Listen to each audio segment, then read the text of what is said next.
సూర్యాపేట జిల్లా జాన్పగడ్ ఉర్సు ఉత్సవాలలో పాల్గొన్న అనంతరం మంత్రి ఉత్తమ్ కుమార్ రెడ్డి మాట్లాడుతున్నారు. ప్రత్యక్ష ప్రసారం ద్వారా చూద్దాం. విద్యార్థులకి నిరుద్యోగులకి వారి జీవితాల్లో బాగుపడే విధంగా రాత్రి పగలు కృషి చేస్తున్నాం. అహర్నిశలు కష్టపడుతున్నాం.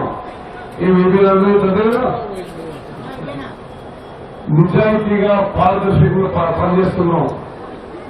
మరి ప్రజలందరూ కూడా మరి జాన్పాడ్ దర్గా సైదులు బాబా కూడా మమ్మల్ని ఆశీర్వదించాలని చెప్పి మేము ప్రార్థిస్తున్నాము. ఈ ప్రభుత్వాన్ని ఆశీర్వదించాలి.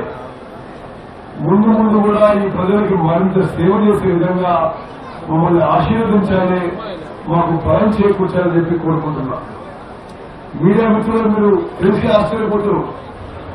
భారతదేశంలో 29 రాష్ట్రాల కంటే ఎక్కువ,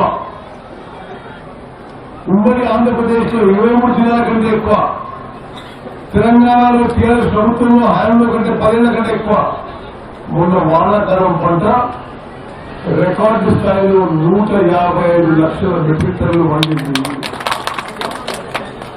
ఈ రబీ పంటలో మా అంచనా మేరకు 100 లక్షల మెట్రిక్ టన్నులు రాబోతుంది. పండిన పంట ప్రతి గింజ మేము ఎంఎస్పీ కొనుగోలు చేసినాము. పండిన ప్రతి సన్నరకానికి మేము హామీ ఇచ్చినట్టుగా 500 రూపాయలు బోనస్ ఇచ్చినాము. రబీ కూడా సన్నరకాలకి బోనస్ ఇవ్వబోతున్నాము.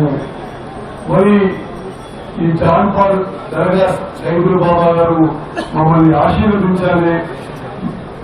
రేషన్ కార్డులు అందరికీ ఈ రాష్ట్రంలో అందరికీ ఇచ్చి ఆ తర్వాత ఇప్పటిలాగా గతంలో లాగా దొడ్డు రకాలు రేషన్ ఇచ్చి కోల్డ్ స్క్రీన్స్ ఇచ్చి అది కోళ్ల ఫారాలకి బియ్యుల కంపెనీలకి రైస్ మిల్లర్లు పాలిష్ చేసి ఎక్స్పోర్ట్ చేయడానికి కాదు, అందరూ తినే విధంగా ఉచితంగా 6 కిలోల సన్నబియ్యం పెడుతున్నాము. ఇంకా మాట్లాడకుండా ఇప్పుడు నేను ఇంకా ముగించుకుని నా ప్రియ మిత్రుడు మీడియాగూడలో ఒక ఊపుతున్న ప్రభుత్వం